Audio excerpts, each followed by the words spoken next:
podcast, Love and Courageous. I'm your host, Demetris, and today I'll be speaking about Biden, the president that dropped out of the presidential race, and he endorsed his vice president, Kamala Harris. I'll also speak about her after I finish speaking about Biden. So it all started with the first presidential debate that happened back in June on the 27th when President Joe Biden went against former President Donald Trump. After the presidential debate, the Democratic team decided to tell Biden that he needed to step down because of his performance, saying that they did not think that Biden was going to be able to beat Trump in November. In the presidential debate, Biden's voice was a little raspy, and also he failed to give a good explanation of why people should choose him over Trump. And he also came out and said that his performance was due to exhaustion and a cold.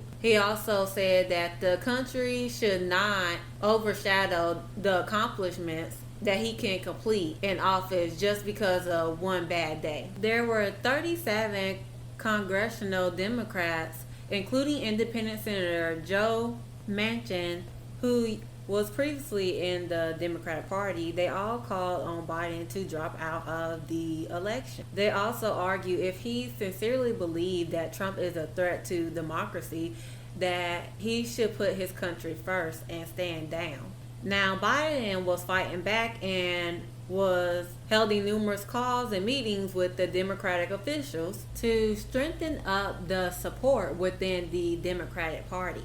Now, Biden wanted to prove a point that he could still stand on his 2 feet. So he was giving interviews and was held in press conferences to prove a point. But sadly, it wasn't increasing his poll numbers. And shortly after, Joe Biden tested positive for COVID-19 in July, forcing him to step down from the election. So there was an AP NORC survey that was released back in July the 17th, and come to find out 65% of Democrats believe that Biden should have dropped out of the race due to the pressure by his own team. Joe Biden decided to give in and drop out. So on July the 21st, Biden decided to make a statement on Twitter, which is now known as X. And in the statement, this is what he said, I quote, "While it has been my intention to seek re-election, I believe it is in the best interest of my party and the country for me to stand down and to focus solely on fulfilling my duties as president for the remainder of my term. I will speak to the nation later this week in more detail about my decision." Biden thanked Harris for being an extraordinary partner, and also in his post, he endorsed Ms. Harris. I continue by saying, he wrote, "My very first decision as the party nominee in 2020 was to pick Kamala Harris as my vice president, and it's been the best decision I made. Today I want to offer my full support and endorsement for Kamala to be the nominee of our party this year." Now, of course, after Joe Biden said that he was going to drop out of the race, there were some Republicans that clearly had something to say about it. Republicans were saying that if Joe Biden is not fit to run for president, he is not fit to serve as president. They was calling on him to resign from office. In a phone interview with NBC News, Trump reacted to Biden's decision of stepping down and said, calling the president the worst president in the history of the United States by far. And when Trump was asked if he was surprised by Joe Biden's decision, Trump said that Biden should never have been there in the first place. He continued by saying that he should have stayed in his basement. Once Biden endorsed Kamala Harris, a lot of Democrats did not support her immediately, but there were a lot of high-pro lawmakers that did join Biden in rallying around the vice president, including Representative James Clyburn of South Carolina, Jamie Raskin of Maryland, Alexandria Ocasio-Cortez of New York, Adam Schiff and Eric Swalwell of California, Elizabeth Warren of Massachusetts, Chris Coons of Delaware, Chris Murphy of Connecticut, and Mark Kelly of Arizona. Congressional Black Caucus Chairman Stephen Horsford of Nevada, and Gregory Meeks of New York, And the chair of the group's PAC said that they joined Biden in fully supporting Harris to be the Democratic presidential nominee. Also, Representative Jasmine Crockett, who's a Democrat in Texas, made a post on Twitter, also known as X. She wrote, I quote, "I know one thing, I will only work for Kamala Harris. If it's anyone other than her, enjoy campaign season." Senator Mazie Hirono of Hawaii made a statement, said, "I look forward to doing everything in my power to get her elected to the White House so we can continue building on the progress of the last 4 years." Now, former President Barack Obama did not immediately endorse Harris, but the Obama family did reach out and did call Kamala Harris. Also, former President Barack Obama did make a statement. He said, "We will be navigating uncharted waters in the days ahead, but I am extraordinary confidence that the leaders of our party will be able to create a process from which an outstanding nominee emerges." Since Biden has dropped out of the election, I will speak on the things that him and Kamala Harris has completed while he is in office, and then I will get into Kamala Harris, a little bit about her and the things she has done before she has became vice president. So when Barack Obama was in his second term, he administered a regulation that called for workers making up to $47,476 to be automatically entitled to time and a half overtime pay. Now, this move pissed off a lot of businesses and Republicans who wanted to block the rule in both the Congress and courts. Now, due to Donald Trump election and the Texas judge ruling in 2016 led the Labor Department to revisit this act and lower the threshold to be $35,568. So when Biden came in office, Biden Department of Labor reopened this and proposed a rule at the end of August that would push up that cutoff by nearly $20,000 to $55,000. Now, this draft regulation still needs to be finalized, but it also would include a mechanism to automatically adjust that level every 3 years by yoking it to the 35th percentile of annual income. Now, the impact this would have is it would pave the way for roughly 3.6 million additional workers to be eligible for time and a half overtime pay than before that were not eligible under the 2019 policy, according to the Labor Department. Now, this tends to be one of the most concrete policies to boost workers' wages under Joe Biden's term. Now, the Biden administration is trying to finalize this rule back in April, but they will have to try to figure out a way to defend it against legal arguments similar to the ones that stymied the similar Obama rule. Any other delays could expose the regulation to being later overturned by lawmakers using the Congressional Review Act that was successfully used in recent years to undo rules issued under both Obama and Donald Trump. Another thing that Joe Biden and Kamala Harris has done, Joe Biden has pushed to make an oral contraceptive available without a prescription. But this issue took on an urgency when the Supreme Court overturned Roe v. Wade in 2022, as conservatives questioned the legal precedent establishing the right to privacy for birth control access. Now, within weeks of the ruling, a contraceptive maker applied to the FDA for over-the-counter approval.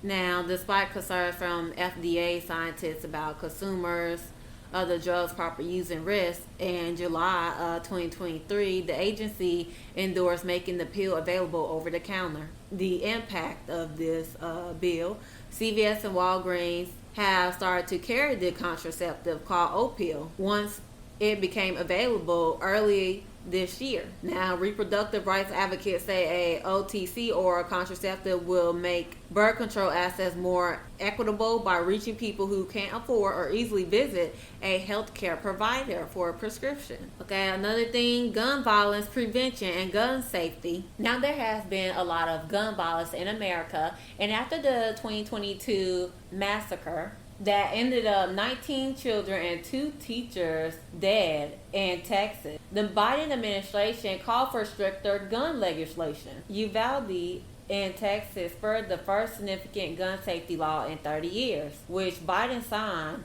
in June of 2022. Now, he also did take further action on his own. So the move that Biden made was the Office of Gun Violence Prevention, and in 2023, schools were awarded $286 million in federal dollars to support students' wellness and school mental health professionals. Now, the impact on this, Biden proclaimed that kid safety from gun violence is on the ballot, and Vice President Kamala Harris has been mobilizing young Americans concerned about gun violence and also been visiting schools around the nation. Now, schools will continue to receive millions of dollars over the next 5 years to address youth mental health and student wellness after remaining cash from the legislation $1 billion in funding is distributed. Okay, so another thing that Biden has done is renewable power is the number 2 source of electricity in the U.S. and climbing. So the Biden administration, agencies, and officials have made the transition to green energy a central tenet, reinvigorating programs left dormant under Trump and accelerating approval of renewable energy projects like offshore wind. Democrat lawmakers passed landmark legislation, the Inflation Reduction Act, to reduce greenhouse gases that are driving climate change and provide support for green power sources. The legislation included billions for new programs and lucrative tax incentives to boost technologies like solar and wind, and also next generation sources like green hydrogen. The impact on this is renewable energy growth has increased across the United States. Electricity generation from renewable energy sources, including hydropower, wind, and solar, surpassed coal-fired generation in the electric power sector for the first time in 2022, making it the second largest source behind natural gas generation. The IRA is also spurring a wave of private sector investment in U.S. clean energy, manufacturing faculties for solar, wind, and electric vehicle parks, the majority of which will be located in Republican congressional districts represented by lawmakers who voted against the bill. Now, the Biden administration is continuing to roll out policies and programs to focus on the energy transition, including detailing provisions under the Inflation Reduction Act that will help clarify the law so that new investments in the U.S. can move forward. All right, another thing when it comes to housing, preventing discriminatory mortgage lending. So back in 1977, the Congress passed a law to combat a practice known as redlining, where the government had discouraged lenders from extending mortgage loans to borrowers in black neighborhoods, and they have been doing this for decades. The law required banks to lend to credit-worthy, lower-income people in the same neighborhoods where they have branches that take deposits. But due to the mobile banking and the growth of the internet, those rules have started to no longer be in use. So the thing is, the Federal Reserve and its fellow independent bank regulators drafted a new anti-redlining framework, which will go into effect starting in January of 2026. It requires banks to lend to lower income communities and areas where they have a concentration of mortgage and small business loans rather than just where they have physical branches. So this bill, like I just said, it has not came into effect yet, but the bill is hoping that it will begin to direct more money into areas where banks has not previously faced obligations to lend more equitably. Now, however, financial agencies are still trying to figure out the best way to ensure access to credit within the poor communities nearly 50 years after the Community Reinvestment Act was passed. Now, the racial home ownership gap is actually wider now than it was back in 1968 when redlining was still legal.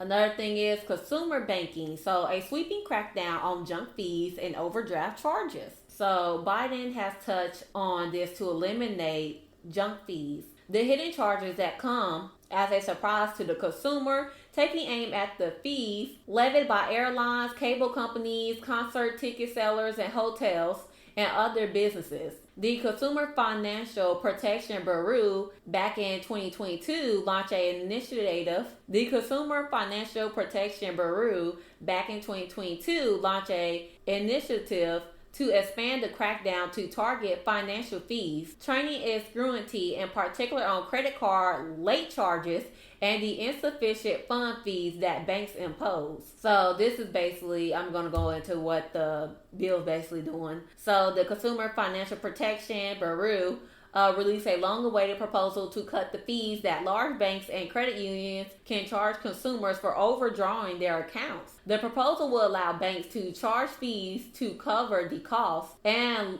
losses associated with courtesy overdrafts, either a break-even fee based on the bank's own calculation or a benchmark fee, both of which would be lower than the punitive $30 or $40 fees that many banks impose now. The Consumer Financial Protection Bureau also proposed several options for the benchmark fee, ranging from $3 to $14. The agency also expects to finalize a proposal cutting credit card late fees to $8. Woo, I love that.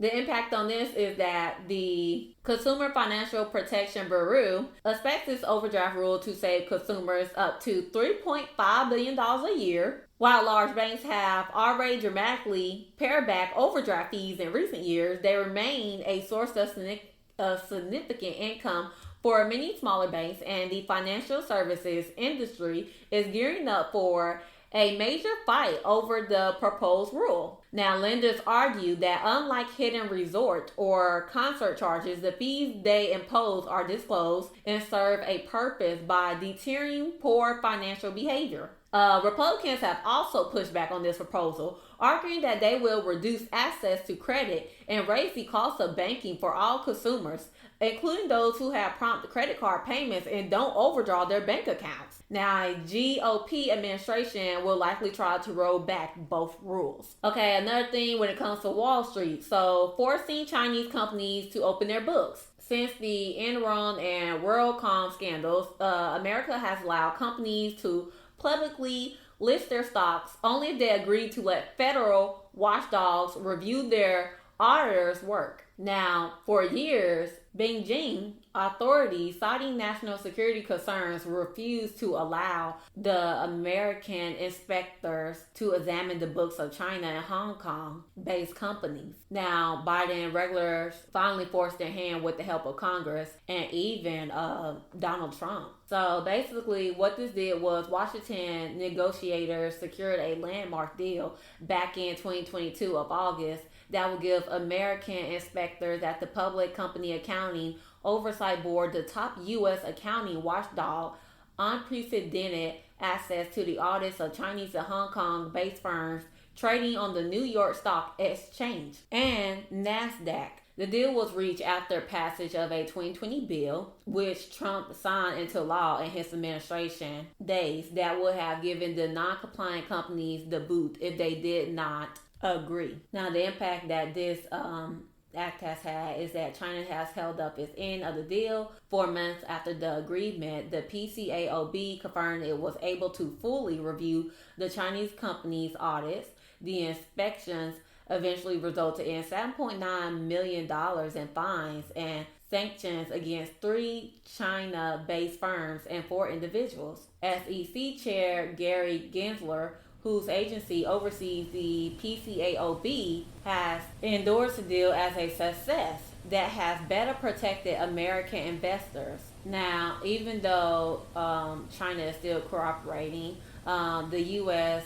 regulators is still concerned and will likely linger no matter who is president. Another thing is when it comes to elections. So preventing another January 6th. On January 6th, if anybody know, you know, the Capitol riot. Trump and his supporters caused chaos throughout the certification of the election in Congress back in 2020, pushing slates of fake electors, pressuring at the time Vice President Mike Pence to toss out the votes from legitimate electors even after the counting of electoral votes was interrupted by insurrectionists. Pro-Trump Republicans in both chambers voted to object to the results. Now, a bipartisan group in Congress worked to reform the Electoral Count Act, a 19th century law that governs how electoral college votes are counted. The changes include making clear that the vice president role is solely ministerial, requiring that electors and states are picked in accordance with the laws of the state enacted prior to election day, and raising the threshold for how many members of Congress are needed to object to a state slate. The act also allows for the apparent successful candidate to more easily receive funding from the government to build a transition office, after Trump officials dragged their feet for weeks in providing the funds Biden needed for his transition work. Now, the impact of this law will make it harder for Trump or any other presidential candidate to pressure state and other election officials or Congress to overturn elections. The Electoral Count Reform and Presidential Transition Improvement Act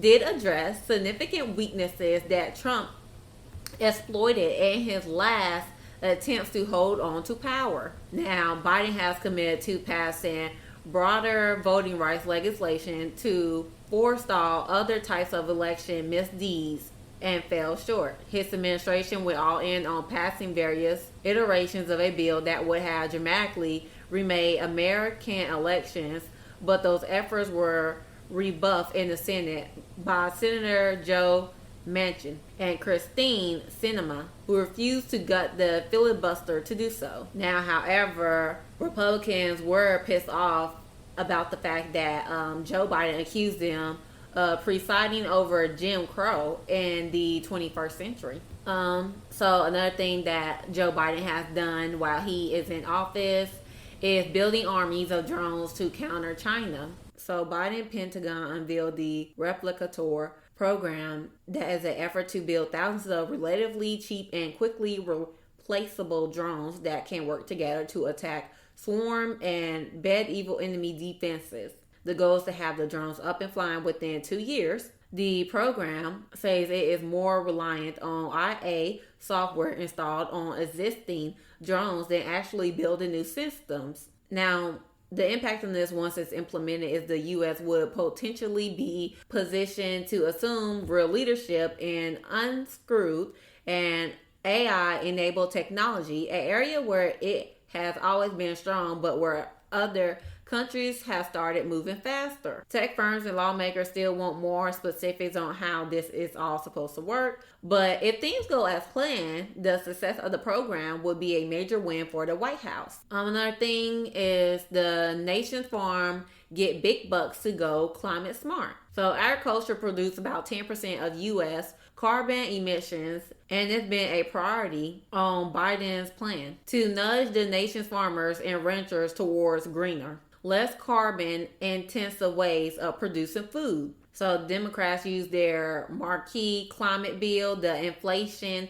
Reduction Act, to authorize funding to jumpstart the transition of American agriculture towards less carbon intensive practices. The IRA aims to spend roughly $20 billion on climate smart agriculture over the next 8 years, and will also target $300 million to develop more reliable and accurate standards for monitoring, reporting, measuring, and verifying greenhouse gas emissions reductions in agriculture. So the impact that this bill will have is that the money will bankroll farmers' transition to practices the USDA climate smart, like planting cover crops, rotating cattle grazing zones, reducing tilling, all of which can reduce emissions of atmosphere, warming carbon, nitrous oxide, and methane. Now, however, Biden's agenda for agriculture relies really on a voluntary transition along by large-scale incentives like the ones found in the IRA. Now, this approach has been very popular with farm groups who prefer incentive-based approaches over punitive regulations. Now, however, some climate advocates are skeptical of the program's real potential to reduce emissions. Once the USDA develops clearer measuring standards, both climate and advocates and investors looking to green their supply chains may be granted more certainty. Now, the IRA money faces a more existential threat from congressional Republicans who hope to tap some of it to fund other priorities in the next farm bill, which is to be reauthorized later in this year. All right, so when it comes to the environment, the Biden administration helps broker a deal to save the Colorado River. Climate change and decades of overuse have shrunk the Colorado River and are forcing 7 states that use the river to negotiate how to divide up cuts or risk it going dry. At stake is the water for 40 million people from Wyoming to the Mexico border, as well as powerhouse farming operations that irrigate some of the country's most productive farmland. So the Bureau of Reclamation, led by a Biden appointee, issued an ultimatum last year during the summer. Reservoir levels were carrying towards crisis points and put legal teeth behind a threat to intervene unilaterally that forced negotiators to the table. The Biden administration and Congress successfully muscled through a $4 billion pot of money to help pay for conservation efforts. Now, the impact on this: last year during the spring, the states agreed to a short-term deal to head off the crisis for a couple years. A pact sweetened by the federal cash. Bureau of Reclamation Commissioner Camille Lim Tutin has been on a PR spree across the West to promote the administration deals with water agencies and key swing states like Arizona. Now, negotiators are starting to figure out what to do after this deal runs out in 2026. Now, they face a spring deadline to agree on how to share the Colorado River that flows over the next 20 years, but the federal government will not likely face any big decisions until after the presidential election. Alright, so Biden administration decided to attack agriculture, so giving smaller food producers a boost. Food prices and supply chains crunches for meat and other staples during the pandemic. Now, that drew a lot of attention to the highly consolidated agriculture sector. Now, Biden promised to crack down on food monopolies and support small and mid-sized U.S. farmers whose numbers plunged in the recent decades. Back in 2021, Biden signed an executive order directing agencies across the government to promote competition and take on monopolies that included reviving a set of USDA regulations first proposed during the time when Barack Obama was in office to promote fairness and increase transparency in meat and poultry markets. In addition to this, legislation negotiated by the Biden administration is providing billions for rural communities, including at least $1 billion to help small and mid-sized meat packers compete in a highly consolidated market. The law also provides millions in debt relief for farmers who have faced discrimination, funded record increases in farm conservation efforts, and boosted programs that help shorten supply chains, directing food from local farms to nearby schools and food banks. The impact this bill has is that the Agriculture Secretary Tom Vilsack's stump speech outlines a vision for bolstering rural economies by promoting 2 companion systems for producing food. Small producers who have multiple revenue streams from high-value products, conservation practices, and local buyers, and larger producers who earn money from exports and efficiency. Billions of dollars have now gone towards building this vision. USDA also introduced new regulations to bolster organic markets and build transparency for consumers, which supporters say that will help farmers in America command premium prices. Now, despite record government money pouring into rural communities, critics say that the Biden administration has not turned things around for small farmers. For one, the USDA has yet to propose a key regulation intended to make agriculture markets more competitive. If it is not finalized and a Republican president takes power, some farmers fear that much of the Biden administration anti-monopoly legacy in the agriculture sector could be temporary. Another thing that Biden has done is recommend loosening federal restrictions on marijuana. Since the Nixon administration, marijuana has been classified in federal law as LSD and heroin, drugs categorized as having a high propensity for addiction and no known medical value. Back in October of 2022, more and more states have moved to legalize marijuana. Biden issued an executive order directing the Department of Health and Human Services to conduct a review of all available marijuana science and recommend whether the classification of marijuana should be changed. The Health and Human Services issued its recommendation back in August of 2023 that marijuana should be moved from the most prohibited level on the Controlled Substances Act to a middle category. Schedule 3 drugs, which include testosterone and ketamine, have moderate to low potential for physical and psychological dependence.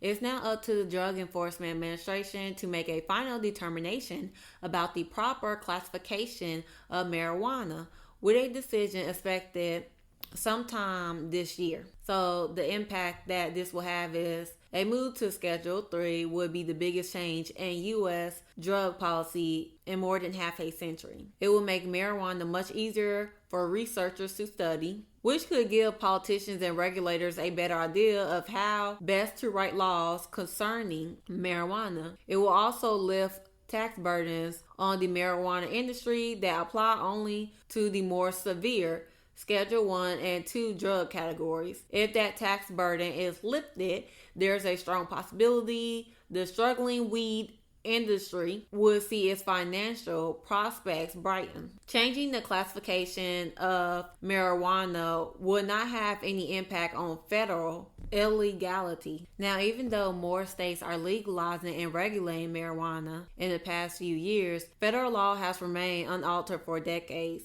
A reschedule of marijuana would be a shift in America's drug laws, changing the perception of the drug, the trajectory of the industry, and the potential for Congress to act in the future. Also, when it comes to education, a penalty for college programs that trap students in debt. So for decades, the federal government has been going back and forth on the best way to solve this problem for people who struggle to earn a living after graduating from colleges or a career training program. Now, when Obama was in office, he first laid out specific metrics requiring schools who want access to a lucrative stream of government funds to prove that its graduates are prepared for gainful employment and don't end up with lots of student debt related to their income. But Obama team never fully implemented its rules after legal fights. Now, of course, Donald Trump, when he was in office,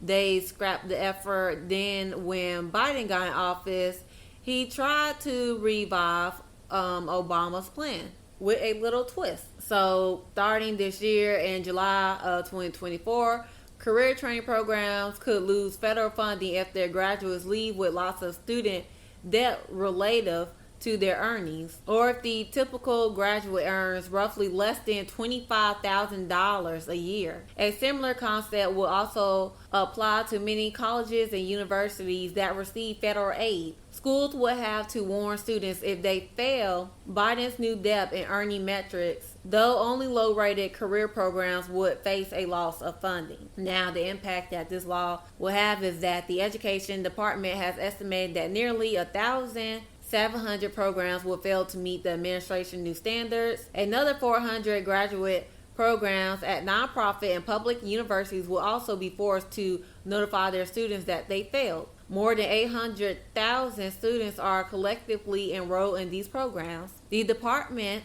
estimates the policy will save federal taxpayer nearly $14 billion over the next 10 years by reducing defaults on federally backed student loans. Now, the thing is that cosmetology schools, truck driving programs, and type flight graduate institutions could be held publicly accountable for how their students fare in the workforce. Now, angry conservatives and for-profit colleges despise this Biden administration policy and could launch a legal challenge to stop the rule after taking effect. Another thing is preventing a cobalt crisis in Congo. Rebels in eastern Congo and the Congolese army has been fighting since the 1990s. And the fight has escalated back in 2022 as Rwanda-backed rebels, known as M23, invaded and took over several villages. Now, the violence has escalated further last summer when M23 moved closer to the area near Goma, one of the largest cities in the region. A war between Congo and Rwanda will not only be a humanitarian disaster, but would upend the administration's effort to get into the cobalt market. A key component for electric vehicle batteries, Congo is home to about 70% of the world's cobalt reserves, and China, one of Washington's biggest trade competitors, is its main producer and is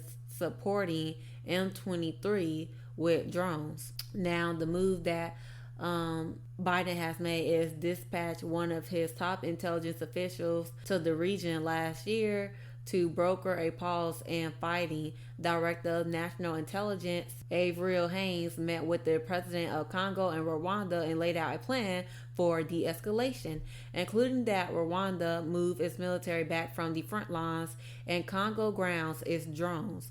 Leaders agreed to the broad strokes of the deal. Impact on this is that the hostilities continue but have quieted down some, despite a national election last year that was marred by logistical problems. A direct conflict between Rwanda and Congo would likely spill over into other countries in the region and also would force the U.S. into an indirect confrontation with China at a time when Washington is trying to reset relations with Beijing. Okay, when it comes to cybersecurity, Biden is cracking down on cyber attacks. So the first 6 months that Biden got into office, government agencies and critical companies were beset by cyber attacks. These incidents include the SolarWinds hack, which involved Russian government hackers infiltrating around a dozen agencies for at least a year.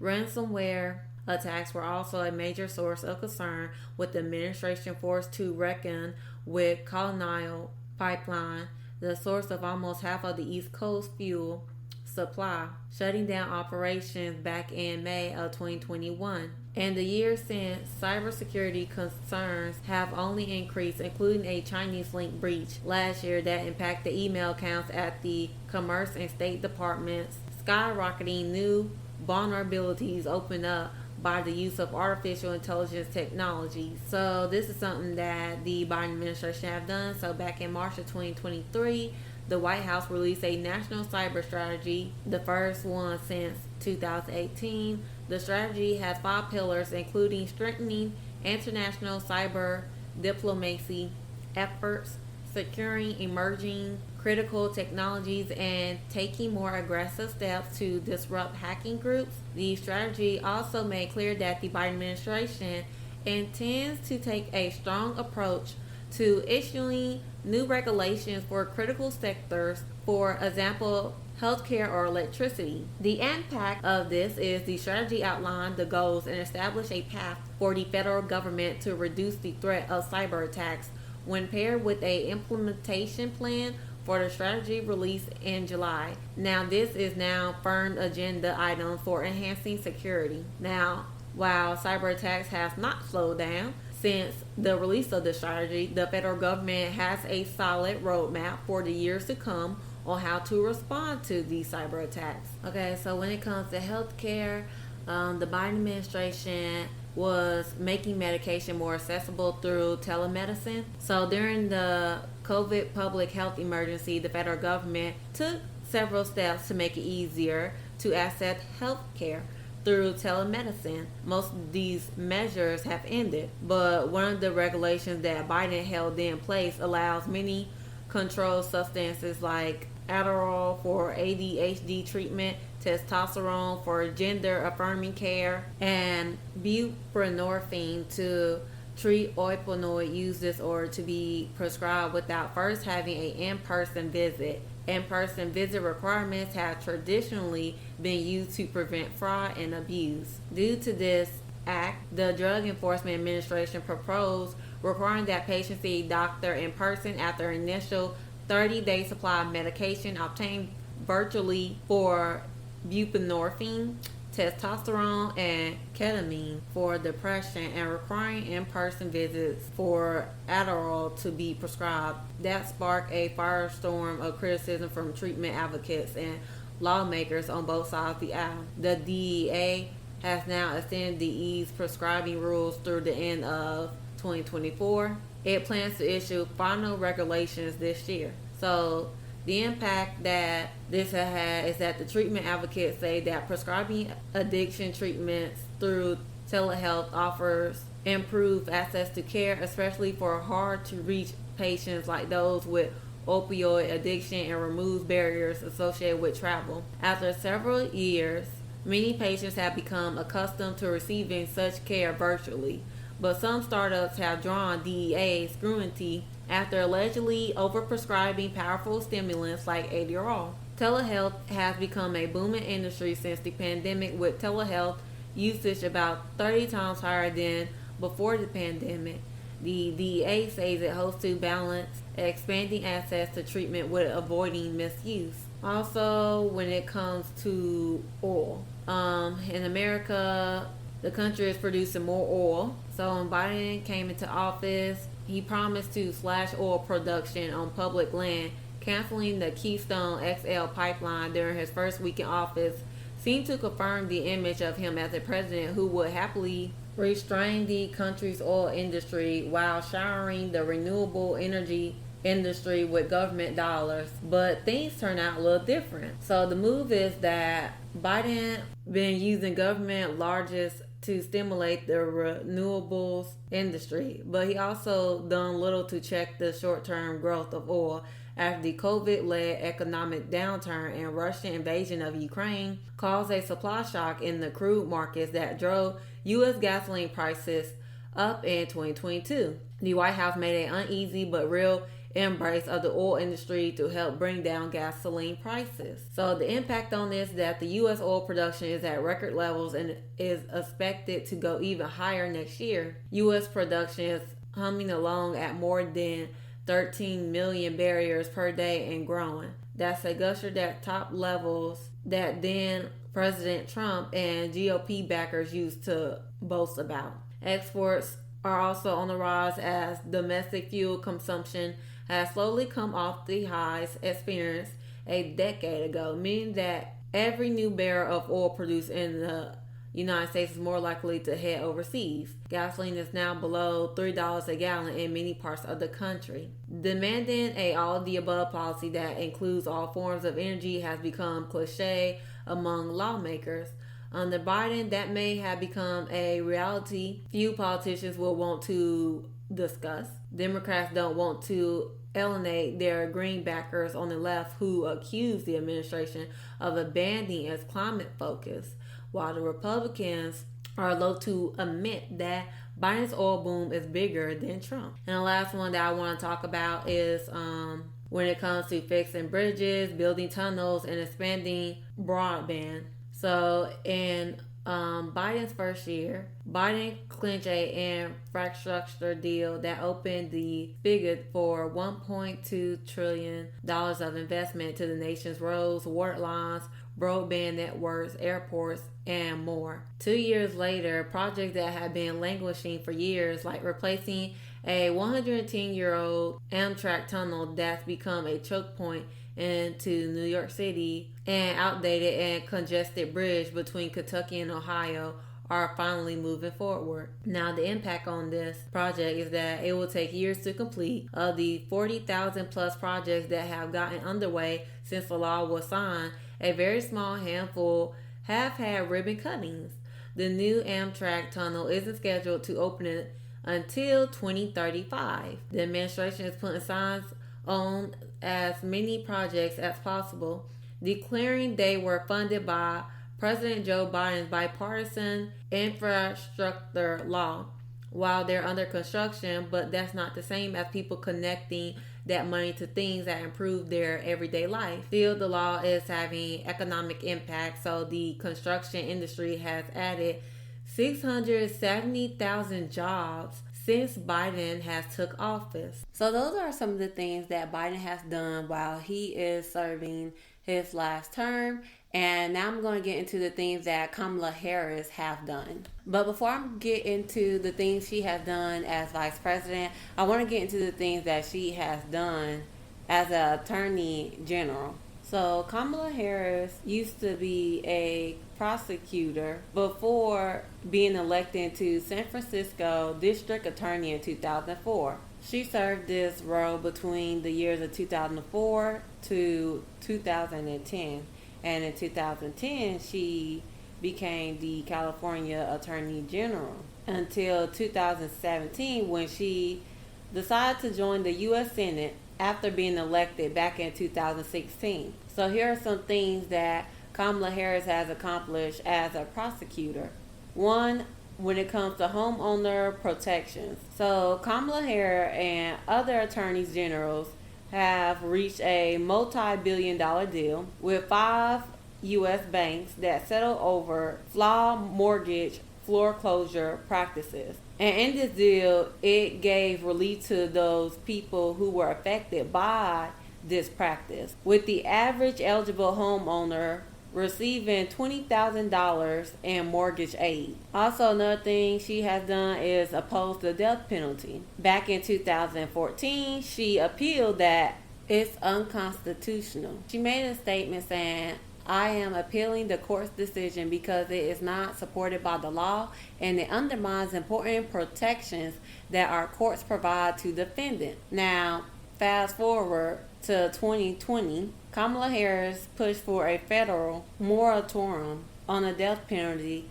after California Governor Gavin Newsom signed an executive order halting executions in the state. When it comes to criminal justice reforms, Kamala Harris launched an initiative that was designed to curb backsliding. The initiative consists of 3 subdivisions that focus on program development, grants, and evaluation. Back in 2015, the California Department of Justice became the first statewide agency to adopt a body camera program, which required special agents to wear the devices. Later that year, Kamala Harris launched a first of its kind law enforcement training on implicit bias and procedural justice in an effort to allow for more neutral policy. She also launched a criminal justice open data initiative that aimed at increasing transparency to strengthen trust and enhance government accountability and inform public policy. It also included a dashboard that made public criminal justice data on arrests and custody deaths, officers killed or assaulted in the line of duty. Okay, so when it comes to environment, here is one thing that Kamala Harris and other attorney generals have done. She stands behind the efforts to fight climate change by addressing power plant greenhouse gas emissions. She joined a union led by the New York Attorney General Eric Schneiderman to investigate whether fossil fuel companies misled the public on the impact of climate change. She also supported the Environmental Protection Agency standards to limit gas emissions from oil and natural gas operations. Kamala Harris also has reached multiple settlements with oil companies over alleged violations of state laws.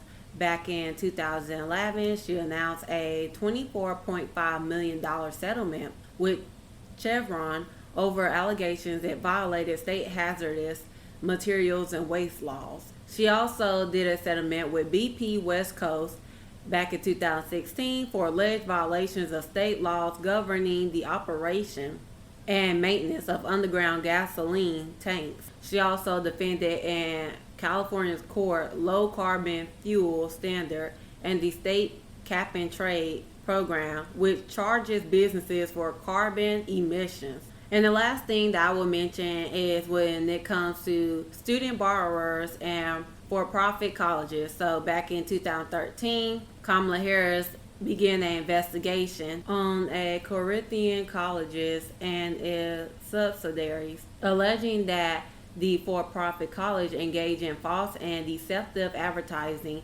securities fraud, and misrepresented its programs and success rates to prospective students. Kamala Harris announced that her office obtained a $1.1 billion judgment against the Corinthian colleges. Fast forward to 2022, the U.S. Department of Education discharged debt for 560,000 borrowers who took out loans to attend Corinthian colleges, totaling about $5.8 billion in student loan discharges. Okay, so that was all for what she has done for Attorney General, and so now I'm going to get into what she has done as a vice president. One of the things she has done has to do with immigration. So Kamala Harris' call to action was the public-private partnership Central America Forward, also known as CAF. Now, this is to support the creation of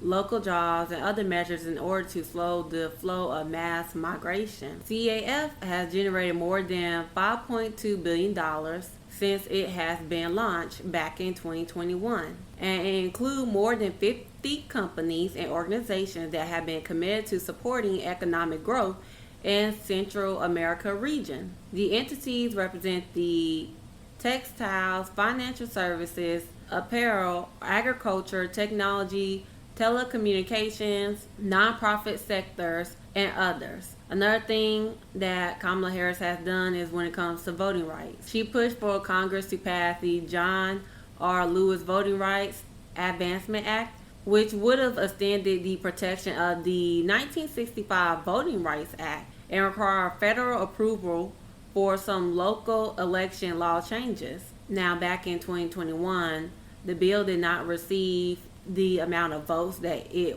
supposed to get. To overcome a Republican filibuster, it's supposed to receive 60 votes. Another thing is that she is fighting for maternal health. So, as her role when she was a U.S. Senator back in the state of California, she introduced the Maternal Care Act and the Black Maternal Health Omnibus Act. And this would direct multi-agency efforts to improve maternal health, especially towards racial and ethnic minority groups, veterans, and other vulnerable populations, as well as maternal health issues related to COVID-19. Now, her prior work on maternal and infant health care was a key component of the Build Back Better Act that was passed back in 2022. The legislation expands access to maternal care and makes new investments to drive down mortality and morbidity rates. So I want to get into more depth about the Black Maternal Health Omnibus Act. So number one, it was introduced by Representative Lauren Underwood, who's a Democrat in Illinois, Alma Adams, who's a Democrat in North Carolina, and Senator Cory Booker, who is also a Democrat in New Jersey. And this act includes 13 individual bills, and I'm just about to go over a few. So one of them is making critical investments in social determinants of health that influence maternal health outcomes like housing, transportation, and nutrition. Extend WIC eligibility in the postpartum and breastfeeding periods. Provide funding to community-based organizations that are working to improve maternal health outcomes and promote equity. Increase funding for programs to improve maternal health care for veterans. Grow and diversify the perinatal workforce to ensure that every mom in America receives maternal health care and support from people they trust. Improve data collection processes and quality measures to better understand the causes of the maternal health crisis in America, and informed solutions to address it. Support moms with maternal mental health conditions and substance use disorders. Improve maternal health care and support for incarcerated moms.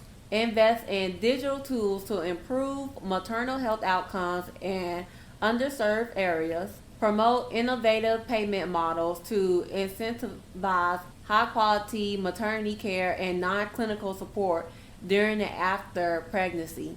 Invest in federal programs to address maternal and infant health risks during public health emergencies. Invest in community based initiatives to reduce levels of and exposure to climate change related risks for the moms and the baby. Also, the last one is promote maternal vaccination to protect the health of moms and the baby. The other program that I want to get into a little bit more depth about is the Maternal Care Act. So here are a few things that the program does. It implicit bias training grants, which address implicit bias by establishing competitive grants directed to medical schools, nursing schools, and other health professional training programs to provide implicit bias training. Priority will be given to training programs in gynecology and obstetrics. Pregnancy Medical Home Demonstration Project is another one that is part of this act. Establishes a demonstration project to assist up to 10 states with implementing and maintaining pregnancy medical home programs where maternal health care providers deliver integrated healthcare services to pregnant women and new mothers to reduce poor maternal health outcomes, maternal deaths, and racial health disparities.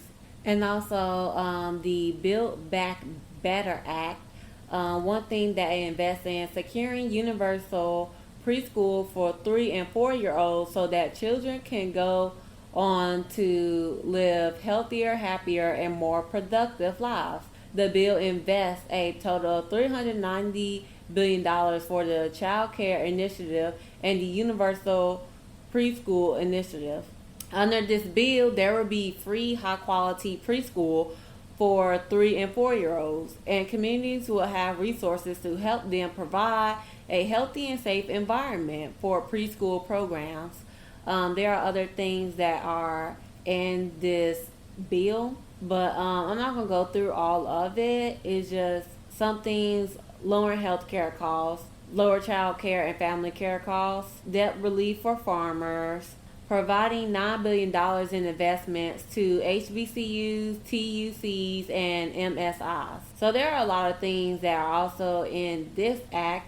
I will provide a link below just in case anybody wants to go over it. But the last thing that Kamala Harris has done as vice president is make Juneteenth a federal holiday. It commemorates June 19, 1865, the day when 2,000 Union troops reached Galveston, Texas to announce that enslaved Black people were free by executive order 2 years after the signing of the Emancipation Proclamation. That is all for today. For my next episode, I will speak about rappers and politics. So what rappers are doing and also what they're trying to accomplish. So thank you everyone for listening to my podcast, and I hope you all have a lovely day.